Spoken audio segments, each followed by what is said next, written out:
Beleza, pessoal? Então vamos lá. Mais uma aulinha gravada especialmente para vocês sobre prismas ópticos, continuando o nosso estudo dos prismas, né? Nós já vimos a parte de dispersão da luz branca, quando ela atravessa um prisma, cada cor sai numa direção, porque para cada cor você tem um índice de refração diferente. Agora nós vamos fazer um estudo mais focado na parte analítica, na parte geométrica, né, do caminho que a luz faz ao passar pelo prisma, tentando entender esse comportamento a partir da lei de Snell, especialmente, e as outras duas formulazinhas que nós vimos, que é a do desvio angular e do ângulo de abertura. Tá? Então nós temos aqui a seguinte situação. Ó. Numa aula de laboratório de física, utilizando os arranjos experimentais esquematizados na figura, foi medido o índice de refração absoluto de um material sintético chamado poliestireno. Nessa experiência, a radiação eletromagnética proveniente de um gerador de micro-ondas propaga-se no ar e incide perpendicularmente em um dos lados do bloco de poliestireno, cuja secção reta é um triângulo retângulo que tem um dos ângulos medindo 25 graus conforme a figura. Um detector de micro-ondas indica que a radiação eletromagnética sai do bloco propagando-se no ar numa direção que forma um ângulo de 15 graus com a de incidência. A partir desse resultado, conclui-se que o índice de refração do poliestireno em relação ao ar para essa micro-ondas é aproximadamente, aí dá o índice de refração do ar, né, que a gente sabe que é 1, seno de 15, 25 e 40 graus. Então, gente, primeira coisa, né, uma onda eletromagnética é uma onda que pode ter vários tipos, né? Por exemplo, a luz é uma onda eletromagnética, a luz visível, vermelho, alaranjado, amarelo, azul, são luzes que a gente enxerga, que nossos olhos são sensíveis. Mas uma micro-ondas também é uma onda eletromagnética, é uma luz que a gente não vê, assim como o infravermelho dos nossos controles remotos, são luzes que a gente não enxerga, mas são ondas de mesma natureza. Portanto, uma micro-onda, né, um infravermelho, um ultravioleta, uma onda de rádio, ao mudar de meio, também refrata-se normalmente como qualquer onda de luz visível. Tá? Então, não importa se é luz visível ou não visível, é tudo onda eletromagnética e a refração, ou as leis da refração, seguem a mesma ordem, valem da mesma forma, tá bom? Beleza, então vamos lá, vamos descobrir o índice de refração desse material, desse prisma de poliestireno, né?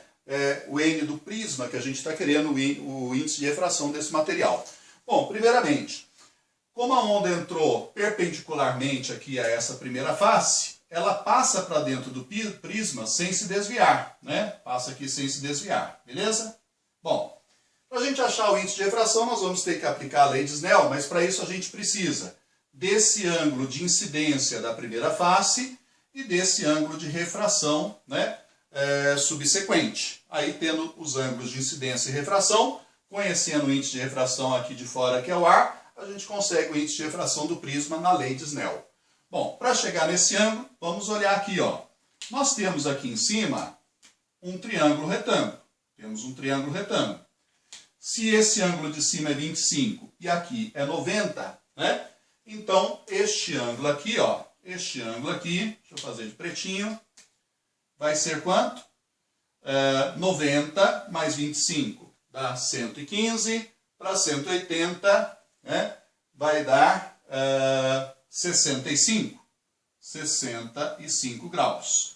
Se aqui é 65 para 90, né, que tem 90, a reta normal é 90 graus, eu tenho aqui 25 graus. Se aqui é 25, aqui também é 25, porque são, né, alternos, são opostos pelo mesmo vértice. E 25 mais 15, então, esse ângulo de refração aqui, ó, né, esse Rzinho é 40 graus. Beleza.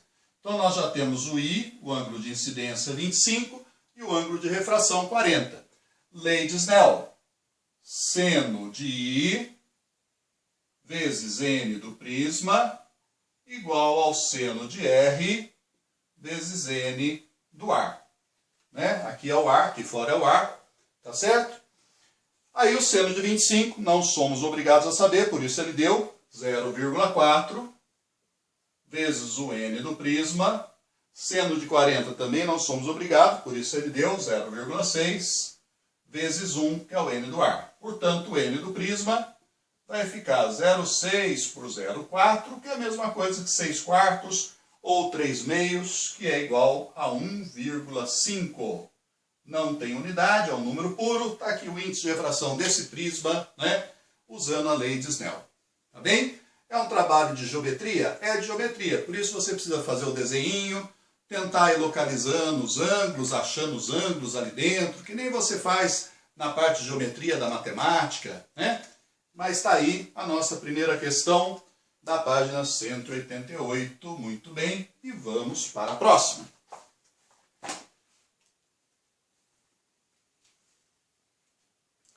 Eu vou apagar, tá? A gente precisa de bastante espaço por causa dos desenhos. Não tem como a gente fazer muito apertadinho. Então vamos lá. Temos mais um prisma aqui.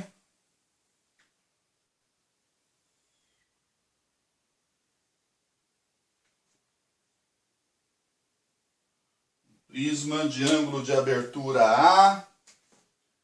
Ângulo de abertura A. E aí um raio de luz que se comporta mais ou menos assim.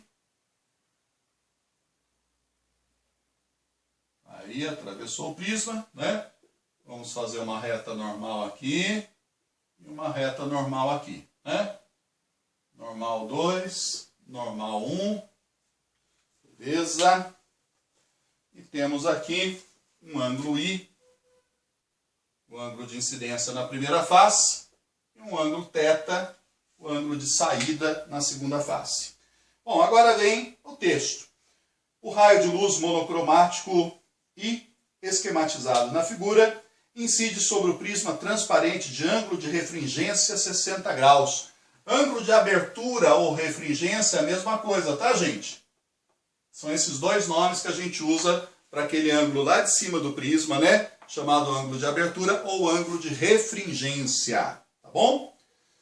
O prisma está imerso no ar, a incidência se dá sobre um ângulo de 53 graus, então temos esse ângulo de entrada aqui, ó, 53 graus, tá? O ângulo I. Sabemos que o raio emerge do prisma sobre um ângulo θ de mesma abertura que I. Então, θ também é 53 graus. Aí, certinho? Considere seno de 53, 0,8, seno de 30, meio, seno de 60, 0,87, índice de refração do ar 1. Determine o desvio angular sofrido pelo raio entre a incidência e a emergência. Ele quer aquele famoso ângulo delta, né? O desvio angular, o delta. Como é que eu acho o delta mesmo?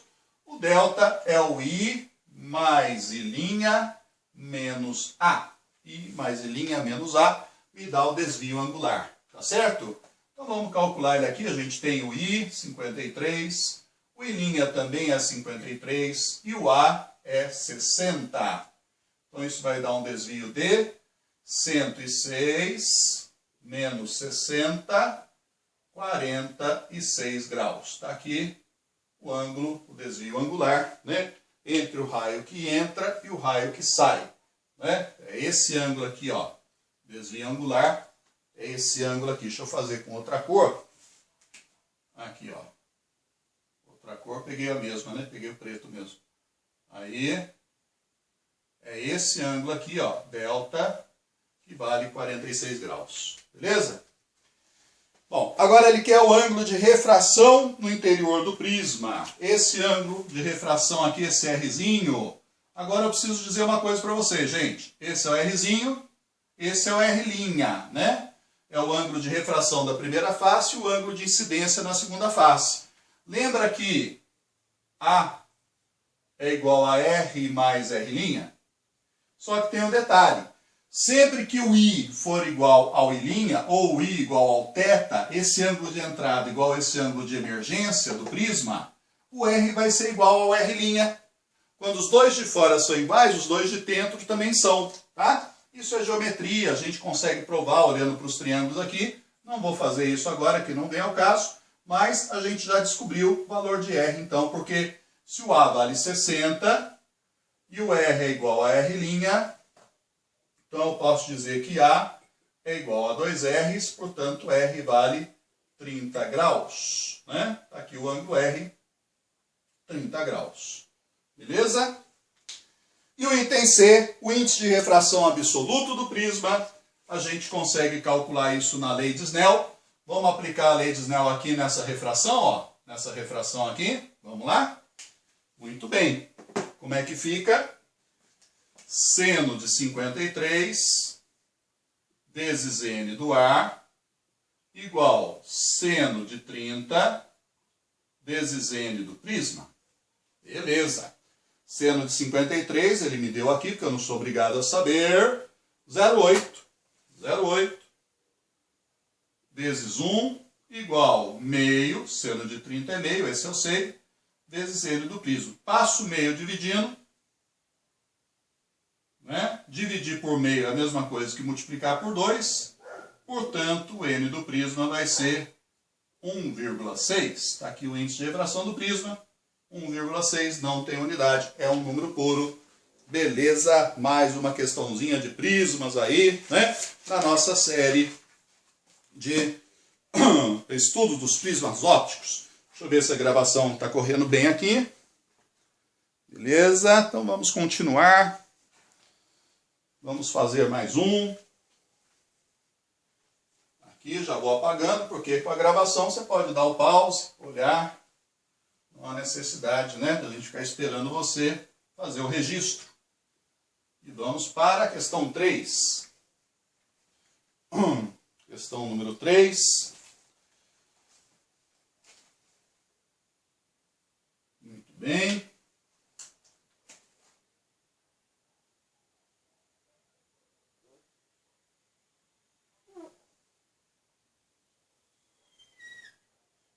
Aí. Temos um raio de luz incidindo aqui perpendicularmente a essa face de cima do prisma, certo? Aí, chegando aqui nesse ponto D, certo? Está aqui uma reta normal. Uma reta normal. Pergunta. Um triângulo ABC representa a secção transversal de um prisma triangular transparente de índice de refração absoluto 2. Então, N do prisma vale 2. Imerso no ar. Um raio de luz monocromático incide nesse prisma perpendicularmente à face AB e passa a propagar-se por dentro dele até o ponto D, conforme a figura. Sabendo que o N do ar vale 1, o índice de refração do ar vale 1, esse raio de luz emerge do prisma pela trajetória. Bom, para a gente saber qual é a trajetória, nós precisamos primeiro saber que, se aqui é 90 graus, né, nós temos aqui um ângulo de 45 graus. 45 graus, certo? É só olhar aqui, ó. Aqui é 45, aqui é 90, aqui também é 45, certo? Esse prisma é um triângulo isósceles, então esse ângulo é igual a esse. Os dois ângulos aqui valem 45 graus e aqui o ângulo reto 90, soma tudo dá 180, né? Todo triângulo isósceles, ele tem dois ângulos iguais a 45, se for triângulo retângulo, dois ângulos iguais a 45 graus. Bom, então já temos o ângulo de incidência, né? Esse aqui é o ângulo I, o ângulo de incidência. Nós vamos calcular o ângulo limite. Fórmula do ângulo limite é assim: o N menor sobre N maior. O ângulo limite de refração. Aí, olha só, N menor é o do ar, que vale 1. O N maior é o do prisma, que vale 2. Isso dá meio. Qual é o ângulo cujo seno vale meio? Ângulo de 30 graus. Opa, peraí. Se o ângulo limite é 30 graus e o raio está entrando aqui com 45, o que vai acontecer com esse raio? Né? Ele não vai conseguir refratar. O ângulo de incidência está acima do limite. Do limite do quê? Do limite da refração. Quando um raio de luz entra com um ângulo maior que o limite, ele reflete e volta para dentro do mesmo meio, certo? Portanto, esse raio de luz não vai sair aqui por essa face, e sim vai refletir aqui, como se aqui fosse um espelho plano. Lei da reflexão, ângulos iguais, aqui também tem que ser 45, e o raio sai por esse caminho que equivale ao caminho 5 aí da nossa questão, certo? Portanto, a alternativa E, está aqui então uma questão bacaninha para a gente poder descobrir o que acontece com o raio de luz quando bate lá dentro do prisma, né? Nessa face aqui, que é a face AC.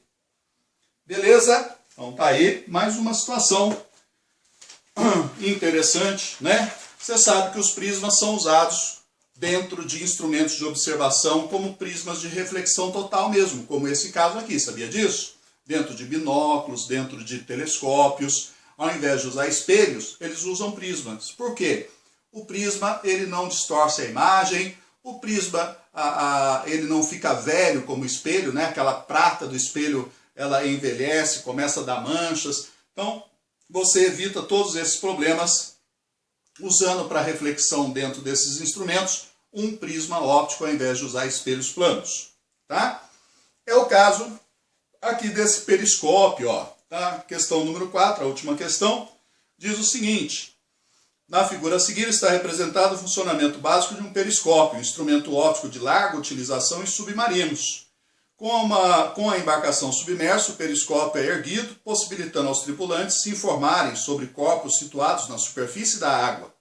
2 prismas iguais, com secção transversal em forma de triângulo, retângulo e isósceles, são posicionados como no esquema que produziram reflexões de feixe luminoso, o que transfere a luz para o olho de um observador, o que contempla uma imagem final de natureza virtual do objeto visado.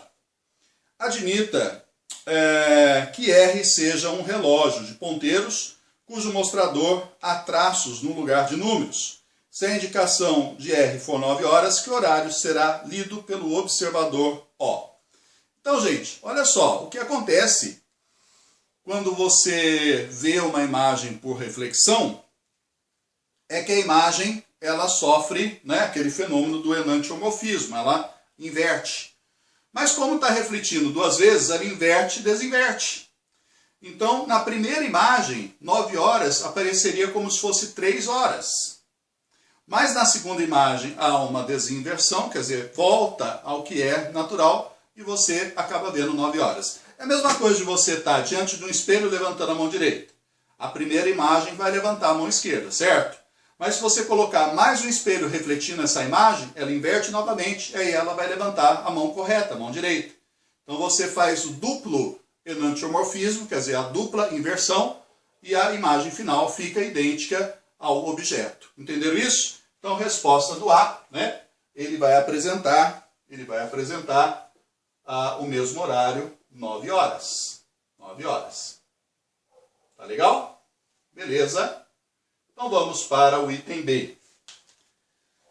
Adotando-se para o ar que preenche o periscópio o índice de refração absoluto igual a 1, determine uma relação para o índice de refração absoluto do material de que são feitos os prismas para que a imagem final observada tenha o brilho máximo.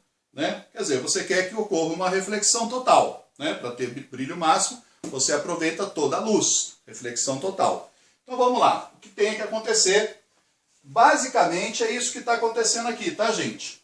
Tá? Só que eu vou desenhar, eu vou fazer o desenho como está aí no periscópio, né?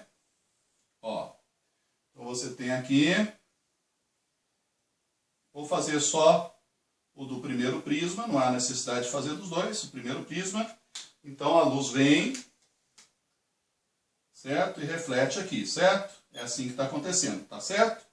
Bom, aqui é 45, faço uma normal, aqui vai ser 45. Então, o que eu vou dizer?